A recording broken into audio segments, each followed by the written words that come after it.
Жасым 17-де, тұрмысқа шығуға ерте емес, ерте бота. Кішкене оқы сен. Ана мороженое беріп, тыныштық бермесе мороженое жей бер, бірақ күйеуге асықпа. Сабақ оқы кішкене. Кішкене сабақ оқы.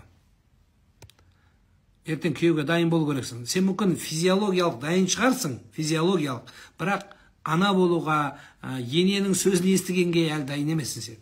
Ер адам алтын жүзік тақса бола ма? Күміс тақсын. Жалпы еркек адам ештеңе тақпағаны жақсы. Енді тақ деп әйелін қылқындырып өлтіріп баратса, күміс тақсын. Екінші әйел алғым келеді, бірақ әйеліме айтуға қорқамын. Соған бір дұға бар ма? Айтқанда ұрыспайтындай дейді. Өзі осындай сұрақ сұраған адамға өзі екінші әйел алуға болмайды жаным саған. Ондай алуға болмайды. Екінші әйел алатын адамдардың өзінің түр сипаты, сөзі бөлек болады. Алатын адам. Сен әйел алмақ түгір, әйел дегендегі сөзді айтуға қорқатын адам, сол бір юбканың қасында тыныш отырып, бақытты өмір сүре бер жан. Сол жақсы жер, тыныш жер, хайвай болмайды жер. Соның қызметін жасап, алақаны сүйіп, жаным деп өмір сүре бер. Сізге керегі сол жан. Алатын адам өз бөлек болады. Оған дух керек. Дух жоқ жаным. Сондықтан тыныш жүрсең, тоқ жүресің, айналып көп жүресің. Екінші әйел алам деп, ондай дұға оқиым деп, ертең нұр кезетке шығып кетесің жаным. Нұр кезетке шықпай тыныш отыра бер. Ғұсыл қандай жағдайда бұзылады? Ғұсыл бұзылатын жағдайы ер адамның жыныстық қатынасы әйеліменен, одан кейін любой әйелмен, өз әйелмен де, соседпен де. Одан кейін бар ер адам ұйықтап жатып ұйықталам болып түс көрсе, әйелдердің етектері біткеннен кейін, босанғаннан кейін 40 күннен кейін ғұсыл алу міндетті болады. Машинада отырып, салауат зікір айта берсе бола ма? Болады. Машинада, автобуста, бірақ сыбырлап, водительдің бетіне қарап айтуға болмайды. Біреу отырса, автобуста тұрсын, қасында біреу бетіне қарап тұрса, бетіне қарап тұрып деп жыбырлатсаң, анау қорқады, мен дуалап жатыр деп ол қорқады. Сен де тақия киіп аласың, сен де орамал киіп аласың, анау шошып байқысы жүрек жарылады. Сондықтан өзі айтудың өзінің орны болады. Біреу таспыны мойнына тағып алыпты өйтіп. Не үшін тағасың десе, автобуста бүйтіп таспы тартам деп айтады дейді да. Саған не басқа тартатын жер жоқ па не? Қалтаңа салады, қалтаңа көрсетпей тарта бер. Көп болса бүйтіп жатқан кезде қотыр екен деп қалады дейді. Қотыр қасынып жатыр деп ойлайды. Сондықтан қатты тартқыш болсаң, бірақ жыбырлап, ауызбен жыбырлап отырып алып бір нәрселерді оқып отырудың қажеті жоқ. Қатты оқығың келсе, ішіңнен жүрегіңмен оқи бер, болды. Ұстаз, ажырасқанмын. Егер тұрмысқа шығатын болсам, ажырасқан күйеуімнен рұқсат беру қажет па дейді. Сен өзің қоймай ажырасқың келмей жүрген сияқты ғой. Сіз кеттіңіз, болды. Баяғыда біреу айтып еді сіздің сөзіңізге. Баяғыда дейді, студент қыздардың бәрімен жүргем дейді. Бір екеуін екі қабат қылып тастап кеткем дейді. Енді мына жағынан Құдайға бұрылып, енді намаз оқисам, қайтадан сол қыздарға барып кешірім сұрау керек па дейді. Ана Юля, Наташа дегендер көп болған дейді. Соларға қайтадан барам ба дейді.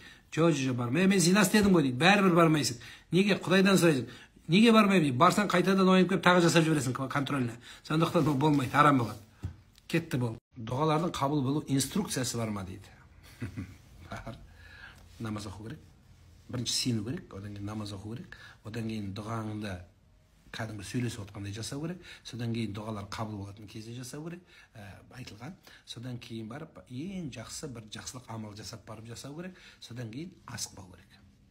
Шаш тырнақты лақтыруға бола ма дейді. Балконнан лақтыруға болмайды, терезеден лақтыруға болмайды, терезеден қақыруға болмайды, түкіруге болмайды, терезеден диван лақтыруға болмайды. Көрдіңіздер ғой, біреу өлтіріп қойдың.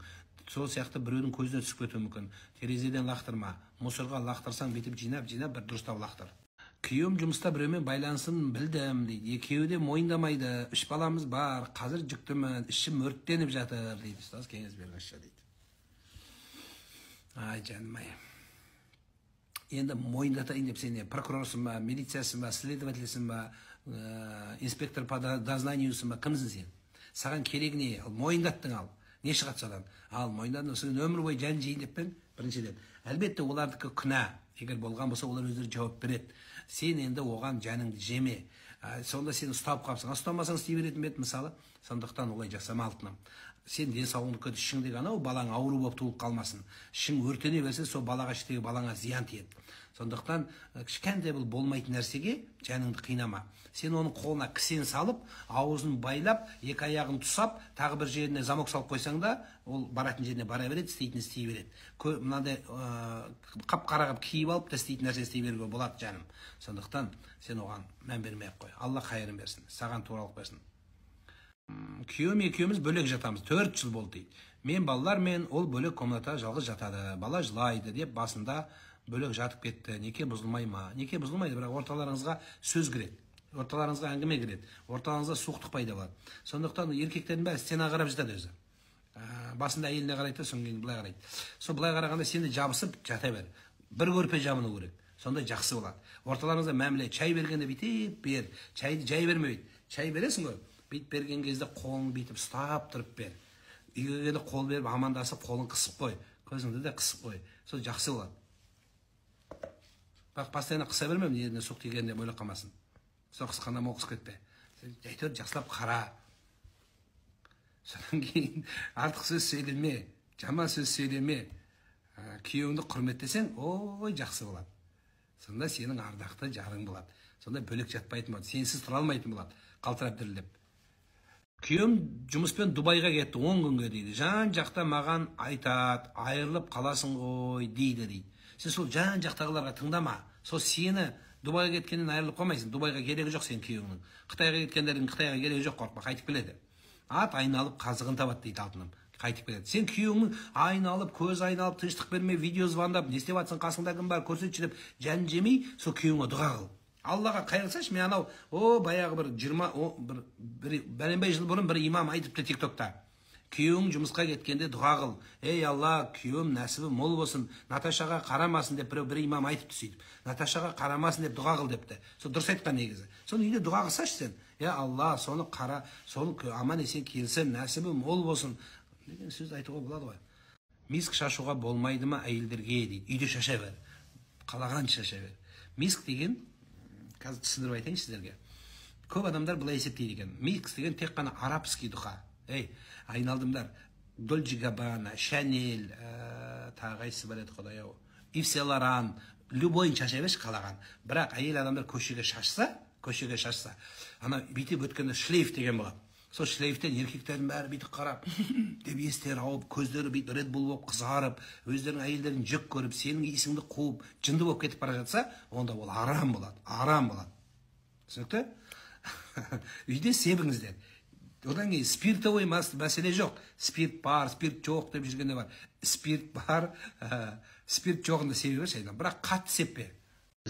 4 қағида бар. Бұл законный қағида. Бұл ауыр қағида, бірақ жаттабаңыздар.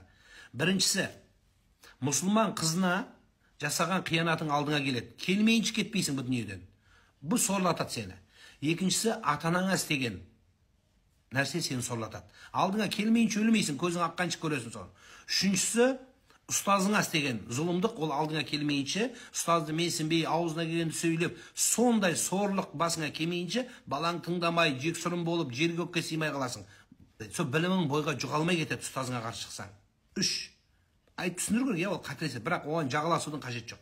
3 және 4-шісі ағайыннан бөлініп, ағайыннан қалған жапада қалады. Міне осы 4 қағиданы ұмытпаңыз. Ағайыннан бөліну, елден бөліну, жұрттан бөліну, жерді жамандау, елді жамандау, топырақты жамандау, сол жерге зар қылып өткізеді өмірден. Олай жасамаңыздар.